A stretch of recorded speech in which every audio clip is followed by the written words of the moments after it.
واقف کہاں زمانہ ہماری اڑان سے، واقف کہاں زمانہ ہماری اڑان سے،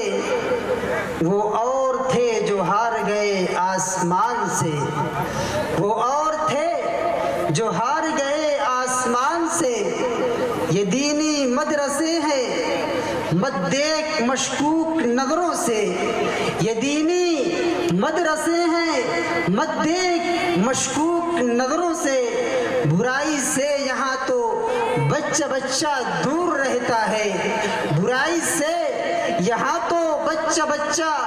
دور رہتا ہے۔ یہاں دامن پہ کوئی داغ تجھ کو مل نہیں سکتا، یہاں دامن پہ کوئی داغ تجھ کو مل نہیں سکتا، یہاں تو سب کے ماتھے پر خدا کا نور ہوتا ہے، یہاں تو سب کے ماتھے پر خدا کا نور ہوتا ہے۔ یقیناً آج جس دور سے اور جس ماحول سے ہم گزر رہے ہیں، یقیناً بہت ہی پرخطر ماحول ہے۔ آج ہم ہر طرح سے باطل کے شکنجے میں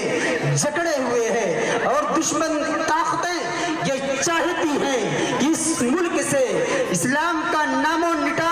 نشان مٹا دیا جائے، مدرسے کو ختم کر دیا جائے، مساجد کو ڈھا دیا جائے، اور طرح طرح سے عدالتوں سے قانون پاس کیے جا رہے ہیں، اور طرح طرح سے ظلم و بربریت کا ننگا ناچ ناچا جا رہا ہے۔ میرے عزیزوں،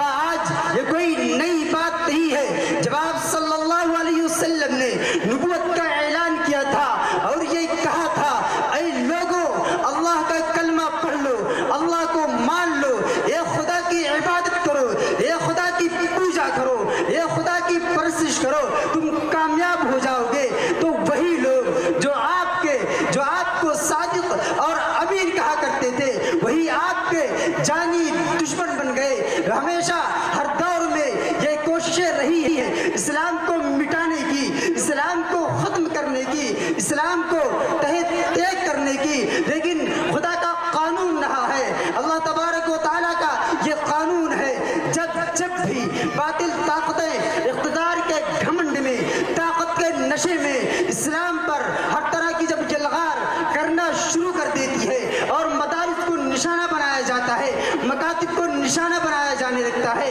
خانقاہوں کو ختم کرنے کی کوششیں کی جانے لگتی ہیں، تو پھر اللہ تبارک و تعالیٰ کے غضب کو جلال آتا ہے، اللہ تبارک و تعالیٰ کو جلال آتا ہے، اور اللہ تبارک و تعالیٰ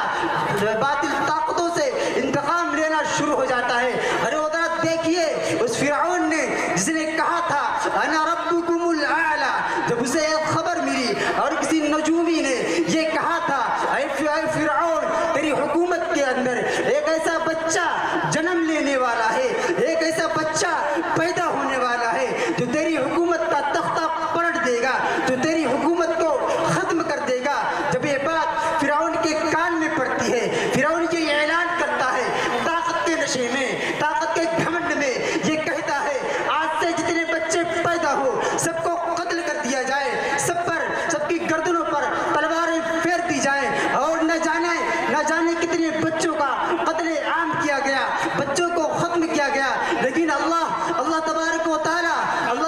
تعالیٰ کا یہ قانون ہے، اللہ تبارک و تعالیٰ جب چاہے، اللہ چاہتا ہے کبھی باطل کے گھر میں اسلام کی پرورش کرتا ہے۔ اللہ تبارک و تعالیٰ نے وقت کے فرعون کے گھر میں سیدنا موسیٰ علیہ السلام کی پرورش کی، اور اسی کے گھر سے اسلام پلا اور پھولا۔ تو ہر دور میں باطل طاقتوں کا یہی مشن رہا ہے کہ مسلمانوں کو ختم کر دیا جائے، اسلام کو مٹا دیا جائے، لیکن اللہ بھی اعلان کرتا ہے واللہ متم نورہ ولو کرہ الکافرون، کہ باطل جتنا چاہے کہ اسلام کو ختم کرنا کی جتنی کوششیں کر لے، لیکن اللہ بھی اپنے